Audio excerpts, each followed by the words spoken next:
To the phones now and a chat with Dudley Dawson from Hawgs Illustrated and WholeHogSports.com. Dudley, good afternoon.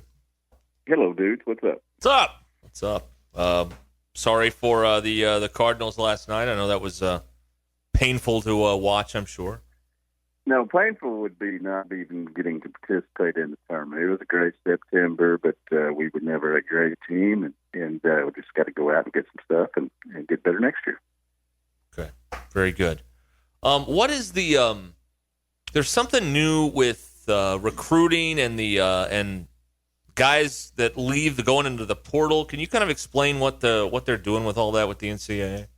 Yeah, here's basically the deal. If you are under the 85 limit, and when this semester is over with, if up to 7 guys transfer out, you can replenish that with either high school players, junior college players, or graduate transfers.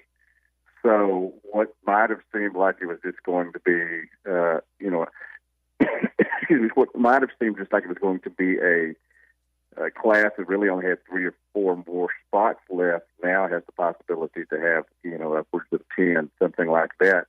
If indeed you have up to, like I said, 7 people transfer out of the program. And the reason it's happening is because a lot of these teams, Arkansas is not one of them, but a lot of these teams are way under the 85 limit because a lot of people left to get in the portal, but not enough came back. Arkansas did a pretty good job of getting, obviously, 3 defensive linemen and some others in here to kind of maintain their 85. But that is going to give the team some relief.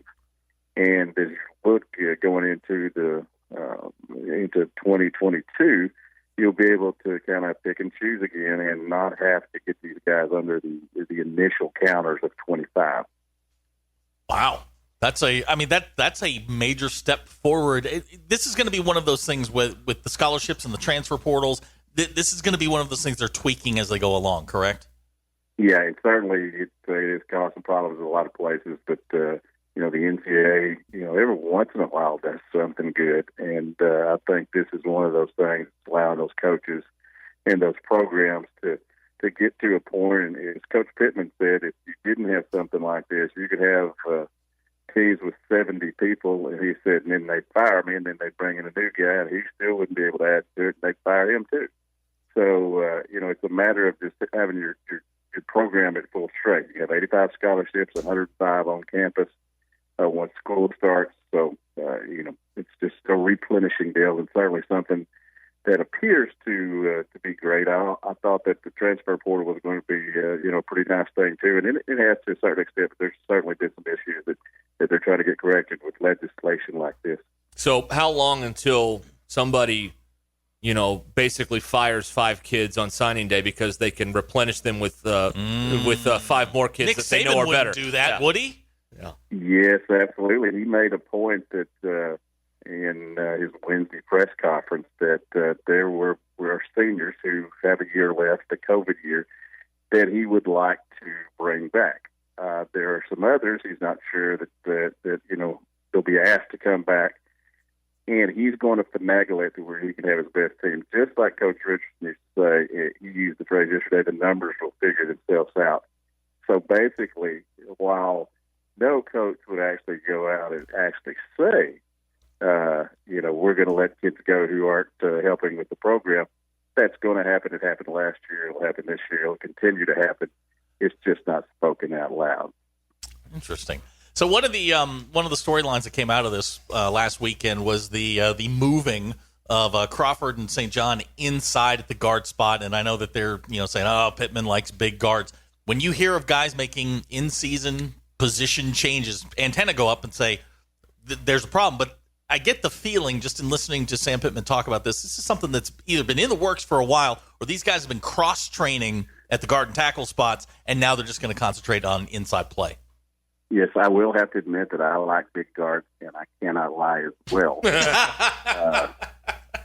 But certainly Jalen St. John came in and played some at guard during the game last week, so that he's had now game experience there. But they have been cross-training him. This is something apparently he's been thinking about for a while. While the offensive line has had good chemistry this year, Last week was a barometer in where you want to be and where you're at. And certainly he wants to get these two guys, one who's 350, one who's 335 or so, wants to get them in there and see if they can do that. It will be easier for them to do this week, obviously, than it was against Georgia defensive line last week. It's really good. But, yeah, it's two things. I think you have taken a look to see if it helps you along the way. But also, you don't do this unless you think your guards aren't giving you what you need to at this point in the season. So I think that's 6 of one, half dozen of the other. But he does want to get more size on that line. He always has been. He is not of the last coach here mantra where let's get them skinny and fast and get them out there on the corner. No, and they were getting tossed around. I mean, the inside players, center and two guards, are getting tossed around. But again, I think Georgia's just the outlier in this. I think the team that they're playing in Ruskin's made this point several times this week that they fit better against Ole Miss because they play basically the same style. Absolutely, and they run, as the players and coaches talked about all week, they run basically that style in practice, so they'll be familiar with it. You're still going to drop 8. They're going to try to bring some different pressure and different things to try to get into Matt Corral's head. But it is when you throw 6 interceptions last year and just 2 touchdowns. I'm sure he's going to be ready to play, and I think it's probably. It was a bad thing for Arkansas that Alabama roughed up Ole Miss because they'll be a little bit more focused this week, and I'm sure it's going to be a pretty good game. I picked Ole Miss to win in our Hawgs Illustrated magazine, but are you allowed to do that?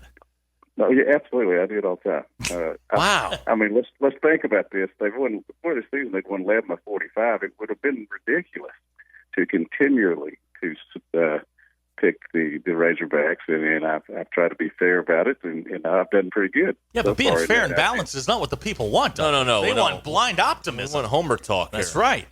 Well, that was a Dudley way years ago, I guess. Not anymore. Dudley Dawson is with us. At 58, Dudley's very realist about things now. So Dudley Dawson's with us here on Ruskin and Zach. Yeah, I am. I'm curious to see the chess match with Barry Odom versus Lane Kiffin because I find it unlikely that Ole Miss will have 7 turnovers this year in this game, 6 picks by the quarterback. But I mean, maybe they have something up their sleeve to confuse him again. I don't know. Well, I think it's pretty good. You take a pretty good bet that Hudson Clark isn't going to get three of them for sure.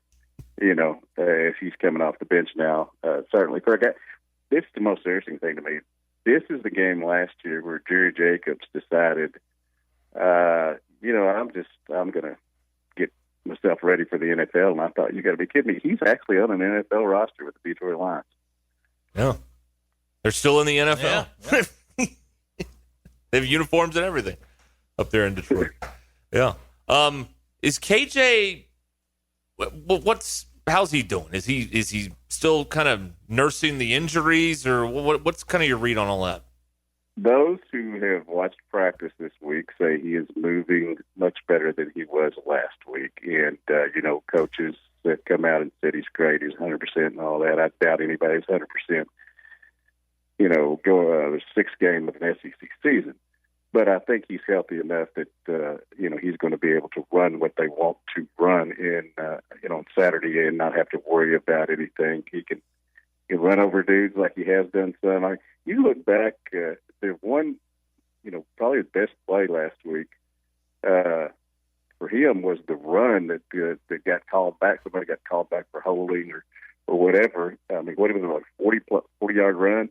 You can do that when you're ailing. You would expect he could do that again, especially against this defense that's coming up on Saturday. So, I think they are excited about having him more at full strength. I don't think anybody's 100% over there, though.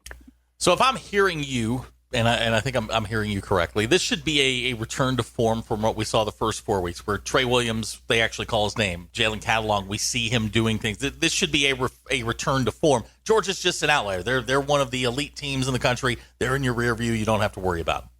I think there's two teams in the Southeastern Conference that Arkansas is in no position to compete with right now, and those are the number 1 and 2 teams, not only in the SEC but in the college football landscape. I think they can compete with everybody else. Whether they can win these games that's left to be seen. But I guess the term y'all use is gettable. I think there are some gettable ones left on the stretch, in the second half of the season here, outside of that Alabama one. And it's going to take execution. It's going to take not having turnovers and all those other things that coaches use cliches about as you go throughout the rest of the season. Yeah. And another thing, too, Dudley, we've got basketball getting cranked up here pretty soon. Yeah, and obviously I went over to watch them practice that first day. They feel real good about how they're going to be this season, dealing with some minor injuries and stuff over there, Jalen Williams and a couple of the newcomers, but he expects to have them all back, excited that they're going to have the red-white game in Barnhill Arena again. As I think Zach knows, I slept many nights in there coming home from the gazebo and other places when I had to get the practice set up for 6 a.m. the next morning, which is something that Coach Eddie Sutton liked to do for whatever God reason. So I look forward to going back to, a place that I only had great basketball memories, but there's some good concerts. And like I said, you would sleep on that training table, and be ready to go at 5:45 or so. That's terrible. All right, so are you one of these root for the league guys? Are you rooting for a National League team the rest of the baseball playoffs, or do you have another team that you'd root for? I will hope that, should I bring this up? Because, happy wife, happy life. Braves fan. She's a Braves fan. Uh-huh. Okay. So we will be rooting for them. So, she'll be happy, and in turn, that'll help me be happy. Right. So, very true. Yeah, so I guess I'll root for the Braves, but other than that, I don't really have a rooting interest. Sitting here watching the Astros and White Sox today. And is there a bigger punk in Major League Baseball than Alex Bregman? Yes. His name is Nick Castellanos. Okay. He can come play for. Yeah, that's one, and I think there are a few others. But yes, Alex. He's confident or cocky, however you want to. He also has been in the playoffs 5 or 6 years, so that probably adds into it as well. That they're going to have people rooting against them the rest of the way, but that's a really good team. I will be one of them. If they have enough pitching, but that's a really good team. I hate the Astros. Okay. I think most of America does. Yeah, so. They're America's villain. So come on, Tony, get this thing going today. Please. Chicago. 5-0. Come on now. All right, Dudley, thank you. We appreciate the time. You bet. I'll see y'all tonight at the Grove if y'all are coming up to see the baseball players. Looking forward to that. Right. Oh yeah, tonight another one. 6 p.m. on the Mill, 7 p.m. on the players. Okay. All right. Sounds good. Thank you so much. You bet, guys. Dudley Dawson with us here on Ruskin and Zach. The food. We're back and better than ever. All eyes are on the gridiron as teams are back for another football season. As always, BetOnline is your #1 spot for all the pro and college football action this season. With the new updated site and interface, even more odds, props, and contests, BetOnline continues to be the #1 source for everything football. Head to your website or use your mobile device to sign up today and receive your 50% welcome bonus on your first deposit. Don't forget to use our promo code BELIEVE to receive your bonus. That's BLEAV. From football, basketball, boxing, right to your favorite Vegas casino games. Don't wait to take advantage of these amazing offers for the 2021 season. BetOnline is the fastest and easiest way to bet on all your favorite sports. BetOnline, where the game starts.